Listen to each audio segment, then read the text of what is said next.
All right, got it. All right. Hey, Josh, I appreciate you making the time to chat this morning, man. Yeah, thank you. I appreciate it. I saw you just before we clicked on and started recording. What are you drinking there? You got some coffee or what's the deal? Coffee, I'm working on two. So I got uh, this one from earlier, and then I have a Nalgene off screen as well. So I try to stay hydrated, probably to a fault. Good for you. Yeah, I'm a fan of coffee, so I can't help it. Are you just a fan of coffee or are you like one of those people that like can you tell good coffee? I'd like to think I can tell good coffee, but I don't know. I mean, let's put it this way. My dad says he's a coffee drinker, but he'll dilute it with about 16 packets of sugar and a half gallon of milk. And like we like to hunt together. So him and I'll when we go up north, he'll make a pot in the morning, and I can tell that's not good. But Okay. aside from that, when you go to the store and pick up the bag and it says, "Oh, it's got tasting notes of caramel and butterscotch," I'm like, it's good, but I don't know if I could tell you all that. What do you guys hunt for? So we do a little bit of deer hunting. So we're in Wisconsin, so whitetail, a lot of whitetail, and then turkey hunting. Okay. Um, Rifle or bow for the deer? What do you do? I do both. So bow hunting starts here in the state in about a week or two, and then it goes all the way until January. And then the week before Thanksgiving until that following weekend, about 10 days, is the Wisconsin gun season. Okay. Yeah, I've got a bow that I don't shoot anywhere near as much as I would like to. It's so much fun and I love it. And I don't break it out and I should. And I've always thought, and I've never been hunting with the bow, but I've always thought like, man, it would be so incredible. Like I'm going to go to the grocery store and pay an astronomical amount of money for the meat that I'm going to fill my freezer in my garage with anyway. Like if I could actually do it, get the experience, learn the skill for a fraction of the cost, and then it's not raised through whatever process. Like that's something which is in the back of my mind, but I haven't actually made that leap yet. Yeah, I would definitely say it's an experience. I mean, it's very surreal. I mean, if you break it down, thinking how, especially with bow hunting, I know many hunters have different ranges of ethical kill zones and those sorts of things, but I'll say like 30 yards. I mean, to get an animal within that range, not knowing you're there, no Mm, idea in its natural habitat, and you're shooting at it like that, and it's crazy to me. Like I love it. It's difficult, but I think that's the challenge. I think it's a little bit, you know, I like rifle hunting, but I feel like you almost level the playing field, I guess. I mean, it's not yeah, yeah, yeah. shooting back, but you know, Right, right, right. That would certainly be a game changer. So, the topic that we're going to chat about today was I had this idea where, confessions of a program hopper. yeah, Oh, and it seemed to be well received because a lot of people reach out. They're like, "You're talking to me directly. Like, let's do this." So, I guess to kind of set the stage, I've got no interest in clickbait nonsense. I'm not interested in like hearing other program names. I'm not interested in throwing anybody under the table. Like, there's a whole bunch of different communities out there.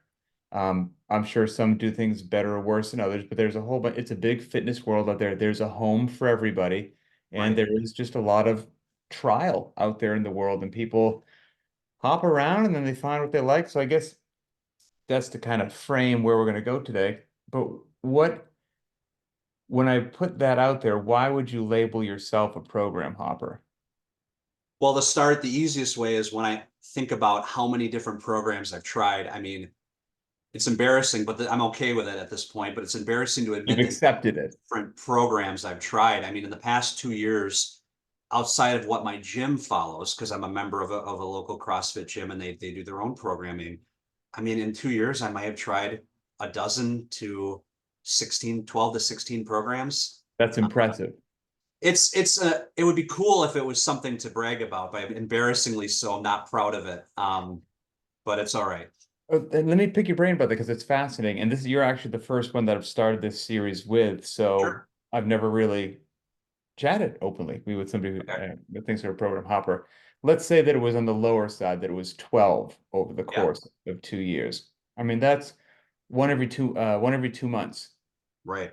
That's a pretty good. So what, like in my mind, and I guess there's no set. I mean, there are no rules, right? But if somebody was to ask me like, hey, I want to give Lynchpin a shot, or heck, I want to give anything a shot. And like, Right, how long should I stick around? I would say, well, it's certainly not a week. And I would say, I would say that after a month, you probably get a good sense of how those programmers think, where their priorities are. Do they have any, if you know what you're looking for anyway, do they have any particular biases? If you've decided to get involved in the community, 30 days is probably a good amount of time to see like what are these people like, how do they interact and all that.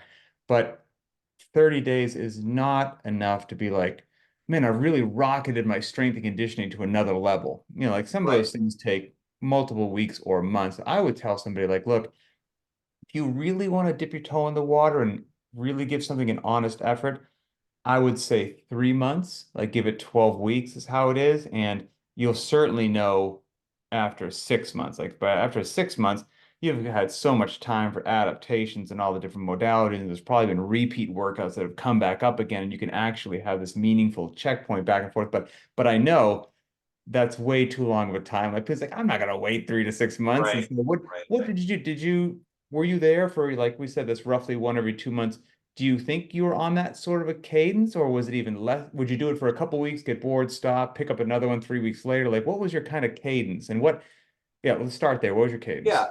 I mean, I would say it's varied, depending on the program, and also I think a lot of it came down to how I would feel after I was doing it for a little while, and then Mm, also the time constraint, where it says 60 to 70 minutes, and then I would find I was there on 90 minutes to 2 hours, and so I feel like, to your point, a week is just really to get your, dip your toe in the water, see what's going on. And then you go into the second or the third week, and then you start to kind of, I feel like, again, from personal experience, hmm get an idea of how it operates. I wouldn't say I think I'm expecting massive gains, because I feel like, that's unrealistic, but I would be lying if I said at any point I didn't think that, where I'm like, okay, because my goals in fitness, I guess, to start with, what it is I'm looking for is I'm trying to get, it's generalized, probably like most people, get fit. And then for me, I want to lose weight. I'm 6'5", around 280. I'm a big dude.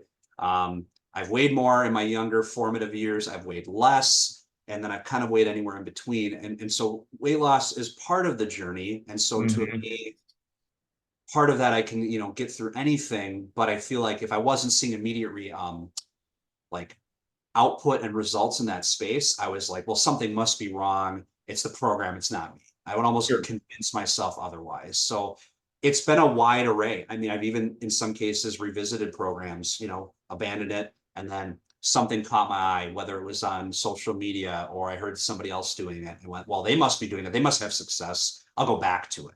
And I think it was a lot of me not knowing what I wanted.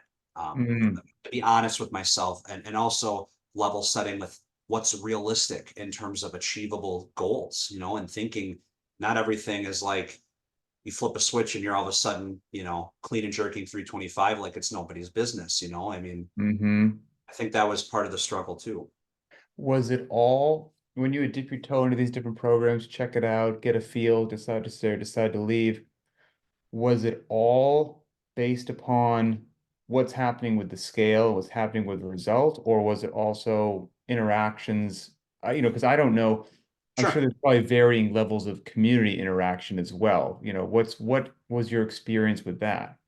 Yeah, so part of it was how I felt, um, what I was capable of doing. So within the CrossFit space, obviously it's infinitely scalable, which is great, because I struggle with some gymnastics movements, pull-ups, ring muscle ups, bar muscle ups, etc. And so when there's a lot of movements programmed that I can't, I have to constantly scale the movement standard, it was kind of disheartening in a way, because it felt like, Hmm oh man, it's really hard to accept that I can't do a lot of it. So there was that.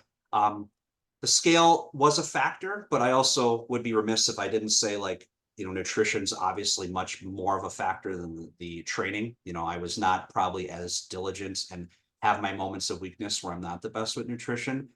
But to that other point, I mean, there were a couple programs I try where the community itself was non-existent. They'd be a part of one of the main apps we all use. It could be on the whiteboard or something else, hmm and you'd ask a question and it would be 4 days before somebody replied. And it's as a new person to a space and maybe a new name for a workout or a new stimulus and something I'm not familiar with or a tempo or something, and you want some clarity. There's nothing worse than feeling like you're just talking to the void. Crickets. Yeah, I mean, it's really hard to feel like, okay, I'm paying for something, and obviously I'm getting information in a daily workout, but other than that, it's their focus is elsewhere. This is just an accessory to maybe some other business venture they're doing. Yeah, no, fair enough. And you're totally right with your self-assessment, right? But you'd be the first one. I'd be the first one to be honest too. It's like if you're 6'5", 280, and you're looking to, change your body composition, it's going to be the majority in the kitchen. Like, regardless of the program that you adopted or whatnot, like that's going to be a huge component. And I'm sure we'll touch on that a bit later, but that's, 100% accurate. What I'm curious about, what you just mentioned there, was, you know, difficulty, let's say, of gymnastics movement, body weight moves, and that makes total sense to me. And sometimes the scaling or whatnot could be maybe a bit disheartening or deflating or whatever. Right. It's interesting because, as you probably well know, at Lynchpin, we don't shy away from any of that stuff. Like we will program it all. We, strict work, LSIT work, like, it's there. So you're in a community currently that's not shy about, we don't avoid that stuff. Has your mentality and how to approach that or the mindset about scaling and modifying changed, or what's that relationship like now? I think more recently, so when I've returned to Linchpin now, I was more honest with myself about what I believe I'm actually able to do, and then accepting that scaling is not a insult. I think I've heard that. Absolutely. Since I've started CrossFit, this is my third year in the space. I've learned that scaling has never been an insult. I mean, before I knew of Lynchpin, I've seen these scaling is cool shirts. So I'm Mm. aware of the embracing of that state, that phrase.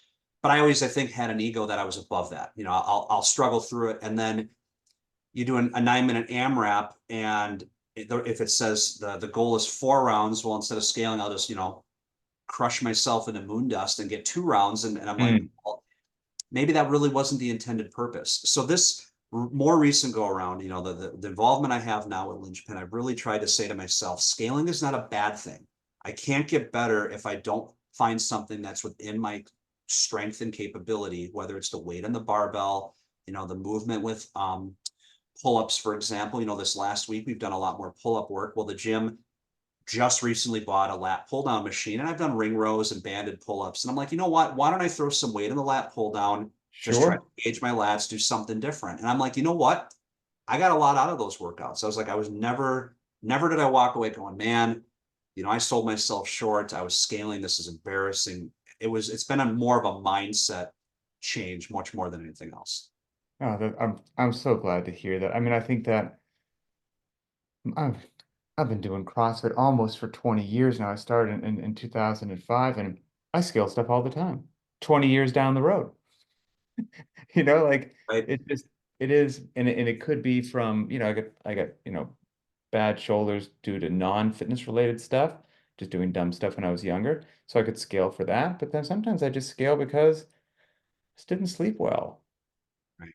Just not feeling it. You know what I mean? Like kids started to get me a bit sick or whatever it happens to be, like, and a lot, and it took me, by the way, probably far longer than it's taken you for that light bulb to come on. The fact that that light bulb has come on to you like 3 years into your journey, you're far more intelligent than I was 3 years into CrossFit. I was a knucklehead for a very, very long time, and I wish I could return that. So I think if you can stick with that mindset, you're going to have such a more pleasant experience with your fitness and just giving yourself some grace and finding ways to be consistent, because consistency is key. Like whether you're with Lynchpin or somebody else, like if you're not showing up every day, you're not moving forward, because you burned out physically, mentally, you got frustrated, like whatever it is. So if you can find some way to you keep walking in the gym, I mean, you're winning, man. I mean, like 100%. So I think you're in a good space. Yeah, no, I mean, I definitely feel too like I've been it's a lot of it, I think, more recently started with the daily videos and trying to really embrace, in those daily videos you have what you're sharing, what the standards are, and just having all those flexible paths for the day really let me feel out how I'm feeling. And maybe today is a day, even though it's for time or for not, maybe I'm like, you know what? I'll look at the clock and see and run it and see if I can get it done in 30 minutes. If I don't, Hmm. some days I have two young kids and my youngest is 3 and he loves coming to the gym and just being in the space. So like those days were for time or for not, even though I put the clock on, I guess, you know what, it's for not because he needed my attention for something. But I'm like, that's okay. There's no shame Absolutely. in that because I still got something out of it. And it does feel like it's very incremental. And I think accepting that incremental growth versus these perceived leaps and bounds that need to happen, I think has been what has been letting me be more comfortable with the progress and the way things are going. You've got two boys, right? I do. I have 2 boys. My oldest is soon to be 8, actually here in about a week-ish. And then my youngest is a little over 3 and some change. What great ages? They're Are they wild men? they are wild. Yeah, my youngest is he's like the mirror image. The gym has a little daycare with the play weights, so he'll bring out his little toy barbell, and I try to take a video of him doing clean and jerks because that's what I was doing the one day, and he was just grabbing it and doing it overhead, and he's funny. And then my oldest is he's special needs. He's on the autism spectrum, so he's not as interested in that, but he still loves being in that space. And with his younger brother, they get along well, but they're also 2 brothers who I have a younger brother, and fighting is not out of the realm of possibility. Gotcha. Okay. Okay. Man, I'll tell you what, just, hats off to you. I've got a couple friends who have children with special needs, and, I struggle. I struggle with 3 kids, and sometimes I look at these people and I'm like, you, I guess you play the hand that you're dealt, but Right. I'm like, I just feel like they're just levels of patience and levels of understanding that um I just say I don't know if I'm capable of. Like it always just impresses me. Like it calls my attention every single time that I see it. So um yeah, just again, parenting's hard in general, but yeah, my hat's off to you. What uh does your does that child what's their take on what you do when you walk into the gym? You said not quite as interested? Yeah, he just coexists. He's more interested in the space or the noise. Sometimes if my gym has been wonderful in that they have open gym, a membership, which is what I follow just with my kids' schedules, and it's 24/7, so I can come and go when I please. And if there's people there and the music's rocking, he's got his hands over his ears, which I totally get, but he's got an iPad that he just is glued to, so he'll be fine and he'll just kind of watch what I do. But you know what? I still want him to be exposed to it, much like my other son, because Mm-hmm. you never know. I mean, he could take off all of a sudden one day and have a deep, interest in moving weight. Yeah. Did you say your gym's 24/7, 24 hours a day, 7 days a week? It is from an open gym perspective, so it does have a Interesting. scheduled classic. I'll say classic CrossFit. The morning, morning classes, a lunchtime, a couple afternoon, couple days a week they do weightlifting. So they've really tried to create a weightlifting club.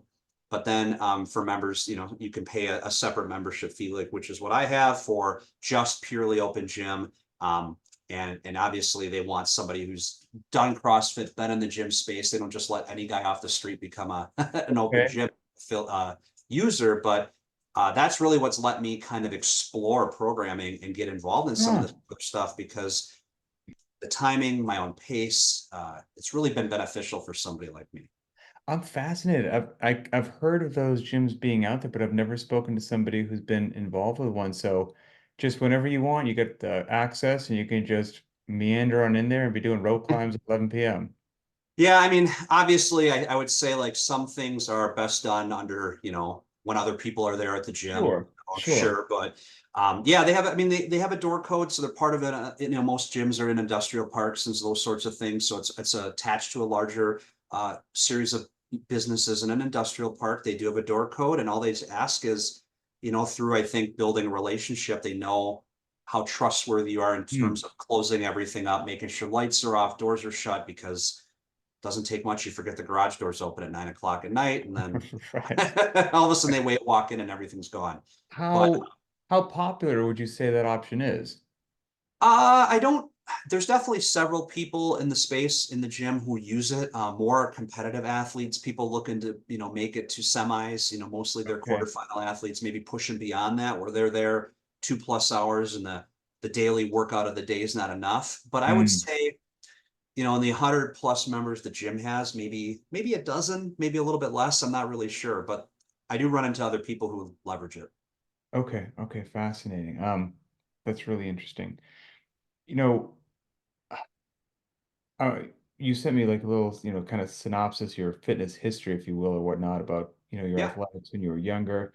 And then you mentioned that in freshman year of college, you were diagnosed with Hodgkin's lymphoma. correct. For anybody unfamiliar with that, can you just let people know, like, what is that? How did you even find out Yeah. that you had that? And I mean, for most of us who haven't experienced that, like, what was receiving that information like? Yeah, sure. So I'll start with Hodgkin's lymphoma is a type of blood cancer that affects your lymph nodes. So there's Hodgkin's and non-Hodgkin's. Not being in the non-Hodgkin space, I'm not as well versed Hmm. in it. Hodgkin's lymphoma is a type of cancer that's highly curable, though. So the doctor who first had to share the news that I had it, did tell me that if you had to pick some sort of cancer to get, that would be one to get, because the cure rate is in the upper 90th percentile, especially when you Mm. identify it early. So in terms of how I discovered it, so I was in college. I commuted to University of Wisconsin Milwaukee, so I live in the greater Milwaukee area. And so, kind of before I mentioned, I'm a bigger gentleman. Well, at that time, I was a larger gentleman. I played football in high school. I was an offensive lineman. So that was kind of part of what as a lineman, you're just a big dude, right? Right. Being a big, Hmm. heavy dude's great. I came from a family that health and wellness wasn't at the tip of the thought process. It was more, we make food, you clear your plate, have as much as you want. So you kind of just grow from there. Um, Going to college, my mom would actually say, as most mothers are, endearing but almost unflattering to a degree. She goes, "You look like you're putting on some weight." Like, wonderful, thank Thanks, you, Mom. mother. Yeah, and I was like brushing it off, whatever, Mm. as it does. And we took a family vacation, and we were canoeing down a river, just a small little river, but just canoeing. I was just really, really struggling. And I'm like, all right, I'm out of shape. I get that, but I'm like, this seems like unreasonably difficult. Ah, And I say okay. something, and I'm like, whatever, okay. And my parents are like, well, we'll just have to kind of, keep an eye on it. That's weird. Come home, and just moving through the house, really difficult, up and down stairs. You're getting out of breath. And they're like, well, breathing logically, to their credit, they go, maybe it's asthma. So go to an asthma specialist, do all the studies. And they're like, yeah, it could be adult related onset asthma, not really typical. Things happen. Gave me some steroids, seemed to work. No big deal. Moved on with my life. A week or two later, trying to go to sleep one night, and I just could not get comfortable. I'm talking hard time breathing, laying. It just felt very, very abnormal. And so I said to my Mm. parents, "Hey, something's going on. Can you just please take me to the hospital?" They said, "Sure." Take me to the local ER.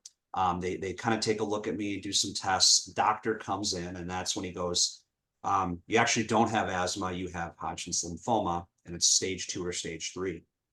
And what it ended up being was, it centralized around my thyroid, so around the base of my neck here. And it was a tumor that was pushing my neck out, and it was giving me like a clear absence of a neck. So, like, Oh, pictures from wow. that time period, if you looked at them, I went from having, a neck, and or, just a straight, very little neck at all, significant sort of almost double chin in a way. Huh. And that was how they found it. So it's just by pure happenstance that I just happened to really notice something was wrong, and going to the doctor for the allergy medicine that kind of helped subside it to a degree. And what was crazy about all of that, I found out later after my treatment, and I've been in remission now for, I don't know how many years it's been. So 2009 to now. So we're talking 15 years. They did a study, one of their imaging studies, and they found that my neck and my trachea was to the size of a straw, breathing wise. Really? This tumor was that enveloped around it. And had I not gone in when I did, there was a risk I could have died in my sleep. So That's the crazy. the allergist who I never got the chance to thank all these years later, I mean, I think in a way indirectly probably saved my life with that steroid medicine to help offset that swelling and reduce it. And so through exertion, it would be swelling, the blood vessels would expand, and that would be why my throat would get all tight, was because of that, all that exertion. And so um how I went from then to really being interested in fitness is I always liked lifting, but I was going through the chemo process. And as a byproduct of chemo, it can have negative effects on your body, short term and long term. One of the more long term effects was it gave me an inflamed appendix. So I had Mm. to get my appendix removed. And as I'm in the hospital, I step on the scale and I'm weighing like 315, 320. And I'm like, I've never weighed this much ever. I'm like, this is, on Hmm. this is just unacceptable, right? And so after that, I said, if I kind of had a deal with God to a degree where I said, God, if I make it through all of this, I got to change. I got to lose weight. I got to improve my health. I can't be gifted a second chance on life and squander it. I can't be going back to eating donuts and Twinkies and drinking a case of soda or whatever it was. And so, Hmm. since then, the chemo, I was very fortunate in that I didn't have a lot of those short-term effects people who go through chemo have. If you've talked to anyone who's going through chemo or has gone through it, often they're fatigued, tired, sapped Right. of energy, weight, etc. I didn't have that as much. I was very fortunate. I had bouts of nausea, like typically as one does, but more often than not, I was like, okay, I feel okay. And so we had a treadmill in the basement of parents' house, and I started just running, and then lost a significant amount of weight doing that. But then you lose all that muscle with it because I was Mm. just running a lot, and then conversely, not eating well either, just by not eating at all, basically. Very, very Gotcha. restricted calorie deficit. I'm talking guy my size, it was probably 12 to 1500 calories a day, just totally not sustainable. Right. Lost a bunch of weight, which, at the time, okay, cool. But looking back, was probably not the way to do it. And then I just started going to the gym, local gyms, big box gyms, lifting weights, mixing in cardio, kind of just following the bro split of what I remember in college or high school, doing a lot of bench, avoiding squat because, leg days for suckers. Why do leg day? Right. Maybe do a leg press here and there, and then maybe do the stair stepper. And then that kind of evolved into um, CrossFit, really. And that was, again, not to kind of go full circle to the other end of Hmm. most recently, but 2021. So still at home, working at home during the pandemic, and my neighbor across the street, I could hear him like banging a barbell, and I look and I could just see deadlifting, and I could see him jumping on some bar. And I was like, okay, this dude must be doing CrossFit. Right. I walk over, I'm like, what are you doing? He goes, oh, it's CrossFit. And I'm the only image I have is, the 2015, 16 games, Carson, Rich Froning, some sort of monkey bar business, or those, at the time, butterfly pull-ups. I was like, what is Yeah. this nonsense? I'm like, I can't do any of that. And he's like, no, no, no, try it. And he was a coach at a affiliate in here in town, unbeknownst to me. So I went to the gym, and I was like, it was almost like that physical challenge of doing hard things. I didn't know I still wanted that competition Mm. with yourself. I'm like, all right, this is it. That's cool. The rest has been history. Man, that's a really cool story. And I mean, good on you for having the discipline and wherewithal to realize that you did have a second chance and not to squander it. I mean, that's pretty powerful stuff right there. And out of all the different choices and experiences you've had in program hopping, what brought you back to Lynchpin versus one of the others? Yeah. So Linchpin was a couple things. It was actually one, I have used Linchpin in the past. And at the time when I first left Linchpin, I had this perception of I needed to do more volume. More volume would Sure. equal better I've heard output, that once or better twice. results. Right, right, as one does. And then you wonder why you're sore constantly and can't lift a barbell, because I tried to do 3 workouts today and 2 tomorrow and so on and so forth. And I'm part of so CrossFit subreddit, there's a big community there, and there's a Discord server associated with it. And on that server, people post their workouts every day. And there's a gentleman on there who every day will post a picture of his gym, his home gym, and his Linchpin workout.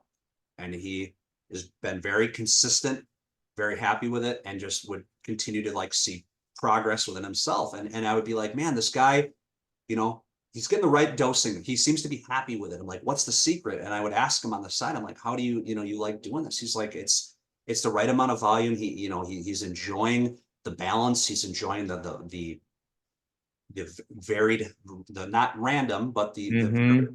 variety of the workouts. And it's still touching on all the things CrossFit wise without being too pigeonholed into certain movements or anything like that. And I'm like, you know what? Maybe I'm barking up the wrong tree. And I'm trying to constantly find workouts and programs that are just pushing the pedal to the floor day after day after day.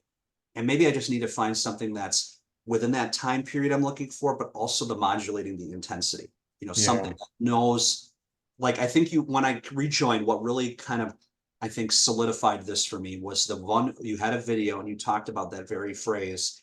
And you talked about how not every week you need to go hard in the paint on a workout. There's one, you have the for time and for not. And seeing that, and really I think hearing that again was like, you know what, why am I trying to walk in and burn it down every day? Yeah, there's days where that's, maybe I'm feeling great and I need to do that. But Sure. there's also days where, you know what, you just did 200 wall balls yesterday. Maybe today is not a day to try to, hit my 1 rep max on my squat clean. Right. Right.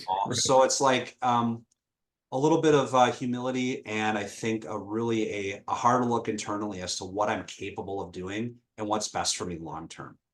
And so that's what brought me back. So that gentleman really posting it, and I think me really being critical with myself about what I'm capable of doing, but then also what I'm um, realistically should be doing. I'm not going to compete. I enjoy doing the open at the gym. I don't have aspirational goals to be a quarterfinal, semifinal games athlete. And I had to stop thinking in that space of, well, if I do the games athletes programming, I'm going to be looking like them and I'm going to be crushing at the gym. Yeah, you have 2 kids and you have a job. You got plenty of time for this. Yeah. And I think it was my own hubris that needed to come into check. I I'm extraordinarily impressed by your level of self-awareness, and I mean that 100%. I think it always warms my heart when somebody gets there. Like I said, I think you were a much faster learner than I was, so my hat's off to you. But Josh, I appreciate your honesty, your transparency in your story, your struggles, your lessons learned, the whole 9 yards. I mean, I say this all the time. It's not empty words. I would put this out to anybody. We got the coolest people in Lynchpin. It's people like yourself. It's real people with real lives, real responsibilities, real schedules to work with. Like it's people like you that make Lynchpin special. So I thank you from the bottom of my heart for sharing your story. Yeah, absolutely. Yeah, absolutely. I appreciate the time. And, if anything else, I appreciate the chance to talk to you. And maybe somebody else who's kind of in a similar boat as myself goes, you know what? As a dad, as a mom, parents, job. I mean, there's a lot of us, right? And it's nice to know sometimes that you're not the only one who's kind of in that boat. You're like, oh yeah, there are other people who are going through this similar thing. And we're all able to do it and be successful doing it. And I think, it's a great community. It's good to be back. And I'm very happy. I've gave it a shot again, and I'm glad to be amongst the Lynchpin crew. Well, welcome back, and I will see you online. Thanks again. Yep.